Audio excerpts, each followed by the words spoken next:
What's up, everybody? It's your boy KG, and today we're going to be talking about some few topics. Number one, we've got the UFC White House card coming in 2 weeks, and I cannot wait.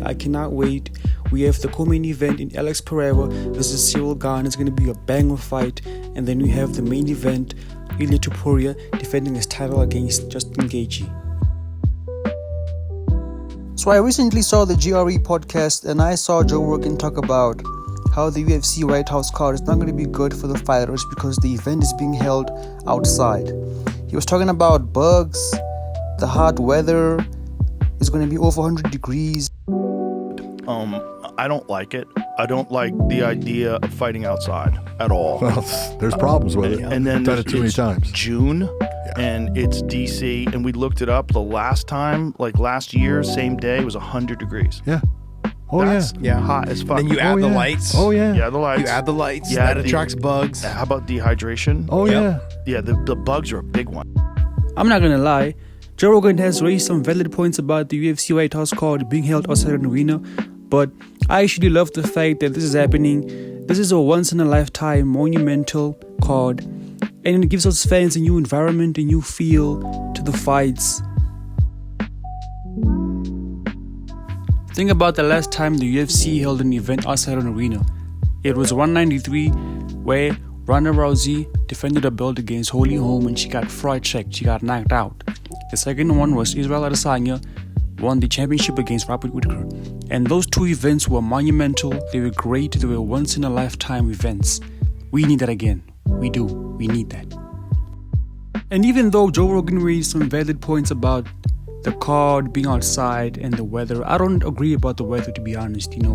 We've got other sports like football, soccer, etc. These people are high-level athletes and they play in the sun every week. So with that being said, I think Dana White is smart enough to make a plan about this. I think he's smart enough to make adjustments, make some few tweaks, and let the card go on, man. And I don't want any fighter making an excuse as to why they got knocked out, why they lost the fight because of the weather and stuff. I don't want that.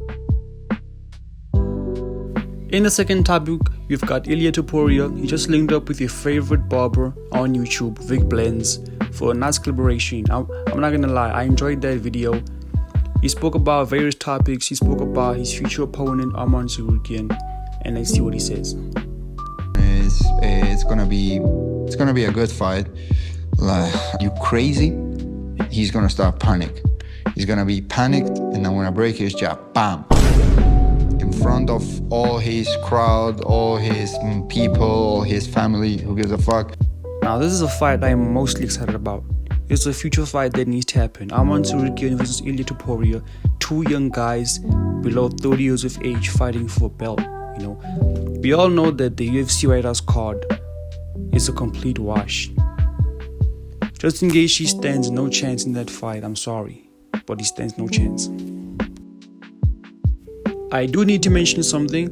Ilia Topuria likes to talk about Arman Tsarukyan online, saying that he'll knock him out, he'll embarrass him in front of his family, his friends. And when they're close to each other, he does nothing. Last year he was close to him, I think on 2 occasions, and he's done nothing about it. But the next day he tweets something about, I slapped you and stuff. I don't know what that's about, but... Next we have Carlos Prates, the Nightmare. This is my favorite fighter at the moment. Hands down, this is the most entertaining fighter the UFC has. He's been going around doing interviews with the likes of Daniel Cormier, Kamaru Usman, and Henry Cejudo. Let's see what he says.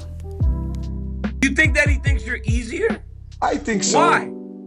Not easier, but less hard. Let's say the better. Why would he think that you're less hard than Ian? I don't know, because maybe Ian beat me, and like I said, Leon Edwards took me down, JDM took me down, so,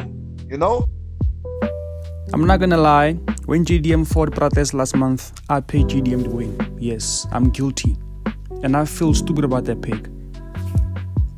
But if Islam thinks this is an easy fight for him, then he's in for a rude awakening, because it's not. I really think Islam is gonna lose this next fight. It doesn't matter if he's facing Gary, Morales, or Prates. but he's definitely losing that fight because stylistically, I feel like he's too small for welterweight. He's really, really small for welterweight division. And let's just be honest, Islam Makhachev's title reign at welterweight is going to be the most boring ever because he has nothing on his opponents. He has the shorter reach, the shorter height. Besides laying and praying for 5 rounds, what does he have? He has nothing. And that is why I don't specifically like the fight with him and Ian Gary, because Ian Gary likes to play it safe.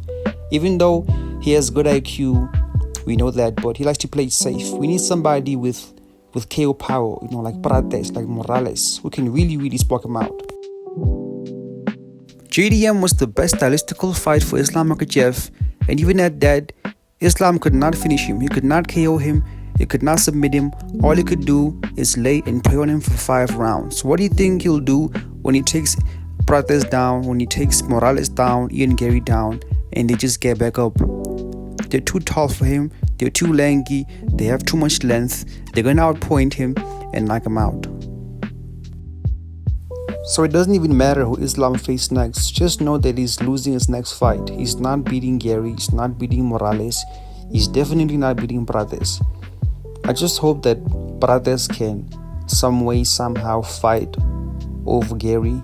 Something happens to Ian Gary, because I really, really want to see the fight between Prates and Islam. I think that's a banger fight. It needs to happen at some point.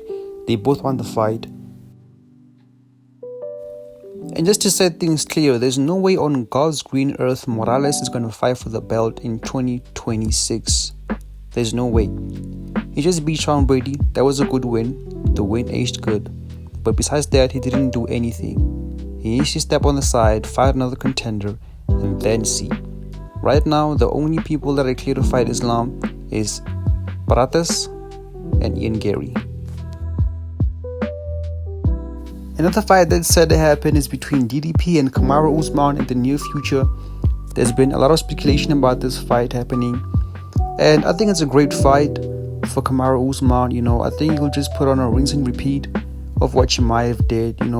We do know that DDP does not have the best anti-wrestling. He got taken down by the likes of Derek Bronson, Darren Till. It's pretty clear to see that Kamaru Usman still has that drive to be champion again. He still has that hunger inside him, and if he beats DDP, he's going to be in a really, really good spot to fight for the belt again. He does have history with Sean Strickland. They fought in the past, 2015. They were both green in their career, and they are much experienced. They were both champions, and I really, really think if he wins this fight, it's going to be a good fight. It's going to be a good bang.